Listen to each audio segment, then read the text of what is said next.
y señales milagrosas entre el pueblo. Con él se pusieron a discutir ciertos individuos de la sinagoga llamada de los libertos, donde había judíos de Cirene y de Alejandría, de Cilicia y de la provincia de Asia. Como no podían hacer frente a la sabiduría ni al espíritu con que hablaba Esteban, instigaron a unos hombres a decir: Hemos oído a Esteban blasfemar contra Moisés y contra Dios. Agitaron al pueblo, a los ancianos y a los maestros de la ley.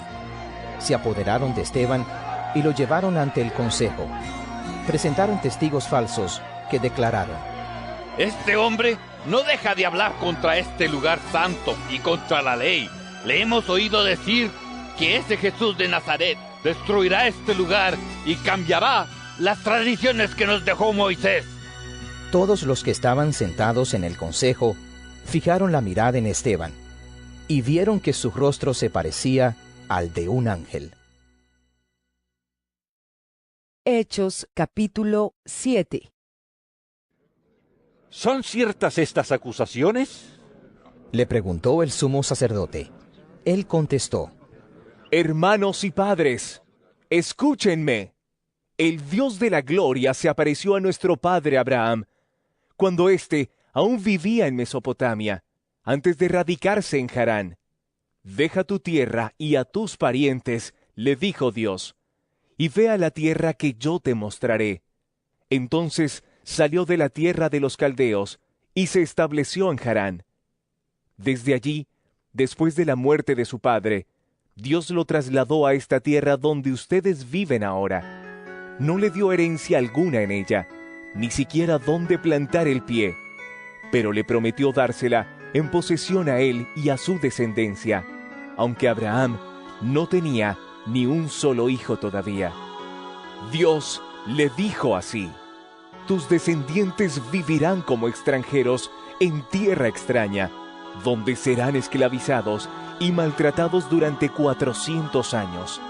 Pero sea cual sea la nación que los esclavice, yo la castigaré. Y luego tus descendientes saldrán de esa tierra y me adorarán en este lugar. Hizo con Abraham el pacto que tenía por señal la circuncisión. Así, cuando Abraham tuvo a su hijo Isaac, lo circuncidó a los 8 días de nacido, e Isaac a Jacob, y Jacob a los 12 patriarcas. Por envidia, los patriarcas vendieron a José como esclavo, quien fue llevado a Egipto.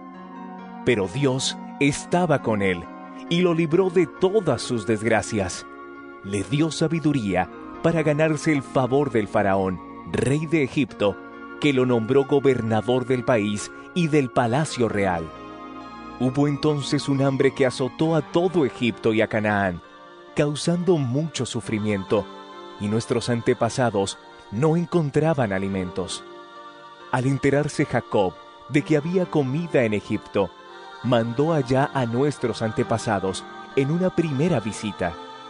En la segunda, José se dio a conocer a sus hermanos, y el faraón supo del origen de José. Después de esto, José mandó llamar a su padre Jacob y a toda su familia, 75 personas en total. Bajó entonces Jacob a Egipto, y allí murieron él y nuestros antepasados. Sus restos fueron llevados a Siquem y puestos en el sepulcro que a buen precio Abraham había comprado a los hijos de Hamor en Siquem. Cuando ya se acercaba el tiempo de que se cumpliera la promesa que Dios le había hecho a Abraham, el pueblo crecía y se multiplicaba en Egipto. Por aquel entonces subió al trono de Egipto un nuevo rey que no sabía nada de José. Este rey usó de artimañas con nuestro pueblo y oprimió a nuestros antepasados, obligándolos a dejar abandonados a sus hijos recién nacidos para que murieran. En aquel tiempo nació Moisés, y fue agradable a los ojos de Dios. Por 3 meses se crió en la casa de su padre, y al quedar abandonado, la hija del faraón lo adoptó y lo crió como a su propio hijo. Así Moisés fue instruido en toda la sabiduría de los egipcios, y era poderoso en palabra y en obra. Cuando cumplió 40 años, Moisés tuvo el deseo de allegarse a sus hermanos israelitas. Al ver que un egipcio maltrataba a uno de ellos, acudió en su defensa y lo vengó, matando al egipcio. Moisés suponía que sus hermanos reconocerían que Dios iba a liberarlos por medio de él, pero ellos no lo comprendieron así. Al día siguiente, Moisés sorprendió a 2 israelitas que estaban peleando. Trató de reconciliarlos diciéndoles: «Señores, ustedes son hermanos, ¿por qué quieren hacerse daño?». Pero el que estaba maltratando al otro empujó a Moisés y le dijo: «¿Y quién te nombró a ti gobernante y juez sobre nosotros? ¿Acaso quieres matarme a mí como mataste ayer al egipcio?». Al oír esto, Moisés huyó a Madián. Allí vivió como extranjero y tuvo 2 hijos. Pasados 40 años, se le apareció un ángel en el desierto cercano al monte Sinaí, en las llamas de una zarza que ardía. Moisés se asombró de lo que veía. Al acercarse para observar, oyó la voz del Señor: «Yo soy el Dios de tus antepasados, el Dios de Abraham, de Isaac y de Jacob». Moisés se puso a temblar de miedo y no se atrevía a mirar. Le dijo el Señor: «Quítate las sandalias, porque estás pisando tierra santa. Ciertamente he visto la opresión que sufre mi pueblo en Egipto. Los he escuchado quejarse, así que he descendido para librarlos. Ahora ven, y te enviaré de vuelta a Egipto». A este mismo Moisés, a quien habían rechazado diciéndole: «¿Y quién te nombró gobernante y juez?», Dios lo envió para ser gobernante y libertador, mediante el poder del ángel que se le apareció en la zarza. Él los sacó de Egipto, haciendo prodigios y señales milagrosas, tanto en la tierra de Egipto como en el Mar Rojo y en el desierto durante 40 años. Este Moisés les dijo a los israelitas: «Dios hará surgir para ustedes, de entre sus propios hermanos, un profeta como yo». Este mismo Moisés estuvo en la asamblea en el desierto, con el ángel que le habló en el monte Sinaí, y con nuestros antepasados. Fue también él quien recibió palabras de vida para comunicárnoslas a nosotros. Nuestros antepasados no quisieron obedecerlo a él, sino que lo rechazaron. Lo que realmente deseaban era volver a Egipto, por lo cual le dijeron a Aarón: «Tienes que hacernos dioses que vayan delante de nosotros, porque a ese Moisés que nos sacó de Egipto no sabemos qué pudo haberle pasado». Entonces se hicieron un ídolo en forma de becerro. Le ofrecieron sacrificios y tuvieron fiesta en honor de la obra de sus manos. Pero Dios les volvió la espalda y los entregó a que rindieran culto a los astros. Así está escrito en el libro de los profetas: «Casa de Israel, ¿acaso me ofrecieron ustedes sacrificios y ofrendas durante los 40 años en el desierto? Por el contrario, ustedes se hicieron cargo del tabernáculo de Moloc, de la estrella del dios Refán y de las imágenes que hicieron para adorarlas. Por lo tanto, los mandaré al exilio, más allá de Babilonia». Nuestros antepasados tenían en el desierto el tabernáculo del testimonio, hecho como Dios le había ordenado a Moisés, según el modelo que éste había visto. Después de haber recibido el tabernáculo, lo trajeron consigo bajo el mando de Josué, cuando conquistaron la tierra de las naciones que Dios expulsó de la presencia de ellos. Allí permaneció hasta el tiempo de David, quien disfrutó del favor de Dios y pidió que le permitiera proveer una morada para el Dios de Jacob. Pero fue Salomón quien construyó la casa. Sin embargo, el Altísimo no habita en casas construidas por manos humanas. Como dice el profeta: «El cielo es mi trono, y la tierra el estrado de mis pies. ¿Qué clase de casa me construirán?, dice el Señor. ¿O qué lugar de descanso? ¿No es mi mano la que ha hecho todas estas cosas? tercos, duros de corazón y torpes de oídos.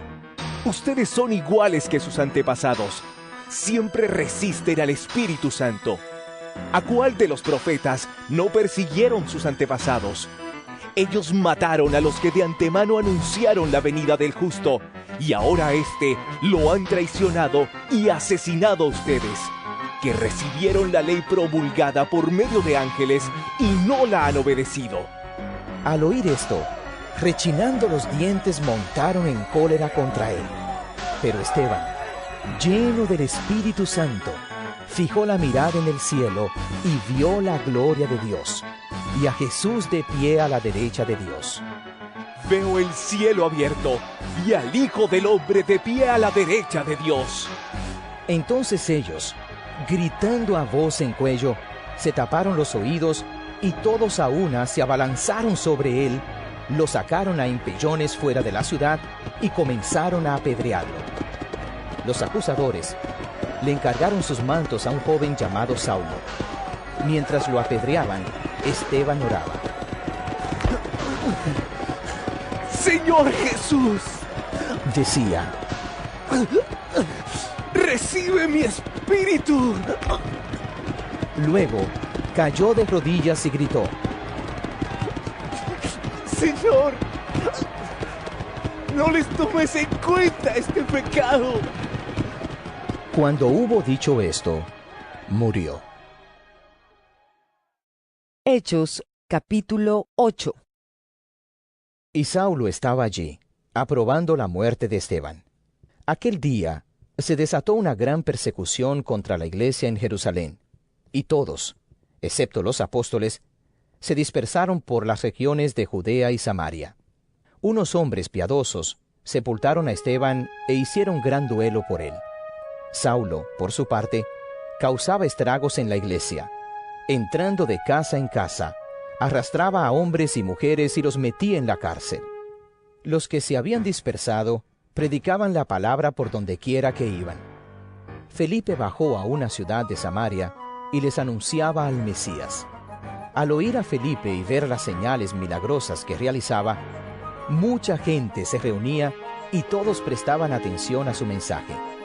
De muchos endemoniados, los espíritus malignos salían dando alaridos, y un gran número de paralíticos y cojos quedaban sanos. Y aquella ciudad se llenó de alegría. Ya desde antes había en esa ciudad un hombre llamado Simón, que, jactándose de ser un gran personaje, practicaba la hechicería y asombraba a la gente de Samaria. Todos, desde el más pequeño hasta el más grande, le prestaban atención y exclamaban: Este hombre es al que llaman el gran poder de Dios.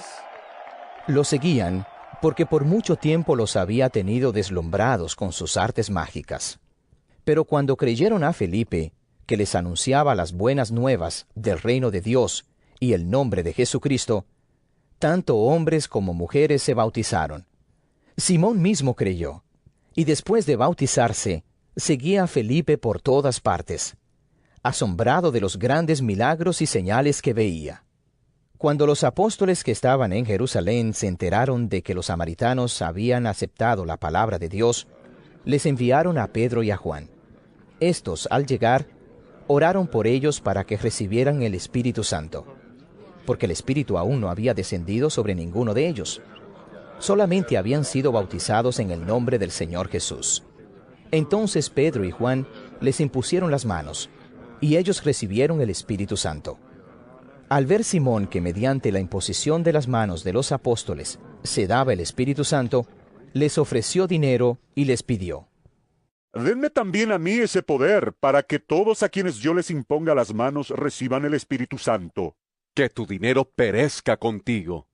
Le contestó Pedro: Porque intentaste comprar el don de Dios con dinero. No tienes arte ni